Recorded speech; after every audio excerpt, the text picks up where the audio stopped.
انا برضو مش فاهم الحكمه او الغرض من العبادات اللي بنعملها دي خالص، صلاه وصوم وحجاب وقران. ومعلش يعني بس استغفر الله العظيم يا رب، يعني في ناس كتير قوي بتعبد ربنا وحالهم ما يسرش خالص، والعباده ما فادتهمش باي حاجه وحياتهم صعبه. ومش كده بس، ده في ناس بتعبد ربنا ايه ليل نهار، وتشوف تعامله مع الناس ولا وسط اهله تقول اعوذ بالله من الشيطان الرجيم. وفي نفس الوقت ما انا ممكن اكون خدوم وجدع وشاطر في شغلي وبلعب رياضه ومن غير اي عبادات خالص، فهل انا كده اخش النار والراجل اللي بيعمل كل حاجه غلط ده يخش الجنه بس عشان بيصلي؟ يعني العباده دي تارجت كده في حد ذاتها، لو صليت يبقى خلاص انا كده وصلت، صمت يبقى كده اتعشت قوي. بدات الرؤيه تتضح شويه لما سمعت ان ما حدش هيدخل الجنه بعمله، انما هي رحمه ربنا. حلو قوي، معنى كده ان العباده وسيله لحاجه معينه مش هدف في حد ذاتها. ونفسي اقفش بقى الحاجه دي، الحاجه اللي خلت سيدنا محمد عليه الصلاه والسلام يقول للصحابه ما سبقكم ابو بكر بكثره صيام ولا صلاه ولكن بشيء وقر في القلب. وعشان ما حدش يفهم الحديث غلط، ده ما كانش معناه ان سيدنا ابو بكر اعماله قليله وسبق بقلبه بس زي الناس بتوع اليومين دول اللي يقول لك ربك رب قلوب، انما سيدنا ابو بكر كان سابق كل الصحابه في كل اعمال الخير والعبادات، وسيدنا محمد كان بس بيوضح لهم ان اللي وصلوا لكده هي حاجه في قلبه. ففهمت ان المطلوب مني حاجه اكبر من العباده نفسها،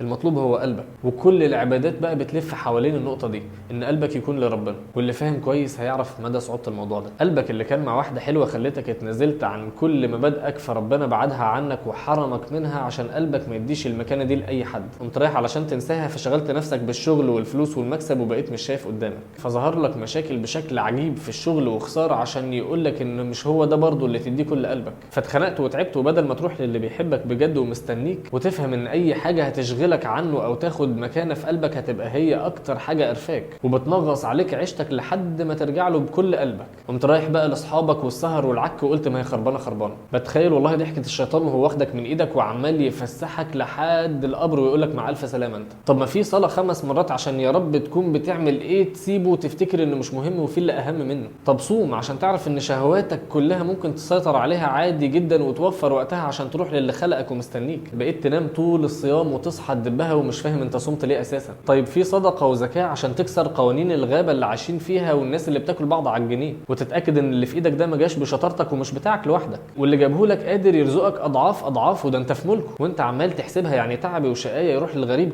وبتطلعها وانت روحك بتطلع معاها وقلبك بيتقطع عليها. فيجي الحج عشان تقابل وتشوف افواج مختلفه من المسلمين وتعرف احوالهم وتحس انك فرد من مجتمع مسلم كبير ليك دور ناحيته. بس انت طبعا الحج ده بالنسبه لك لمن استطاع اليه سبيلا، وبقابلني لو استطعت. عبادات كلها عمرها ما كانت هدف في حد ذاتها، انما هي وسيله مساعده عشان ربنا يكون رقم واحد في قلبك بجد، مش كده وكده. زي لما تسال اي حد بتحب ربنا يقول لك طبعا، هو ده سؤال؟ وتلاقيه قاعد بالساعات على القهوه ولا بيشوف ماتش وعلى قلبه زي العسل، انما مستكتر 5 دقايق صلاه. مش عيب عليك يبقى حد بيحب الكوره اكتر ما انت بتحب ربنا اللي خلقك؟ بذمتك مش شكلها وحش؟ عباداتك بتقضيها الصلاه كانها رياضه، والصوم نوم في الشغل والبيت، والزكاه ده لو غني، والحج سفر وتغيير جو، وفي الاخر جاي تسال بقى ها يا جماعه احنا بنعبد ربنا ليه بقى؟ استفدت انا ايه دلوقتي؟ لا هو اكيد انت بالشكل ده ما استفدتش حاجه، انت بس كل اللي عملته انك خليت واحد تاني يبص عليك ويقول ما هو يا جماعه واحد بيعبد ربنا هو ما حدش طايقه ومعاملته مع الناس تقرف. عباده 5 مرات عشان لو نسيت تفكرك، وعباده زي الصوم عشان لو افتكرت انك مش قادر تعرف انك قادر على الاصعب بكتير، وعباده تانية عشان ما تفتكرش انك لوحدك ده في ملايين زيك.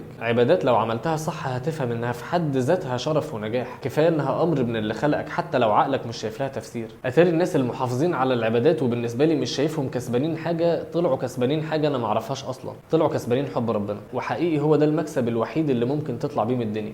سلام.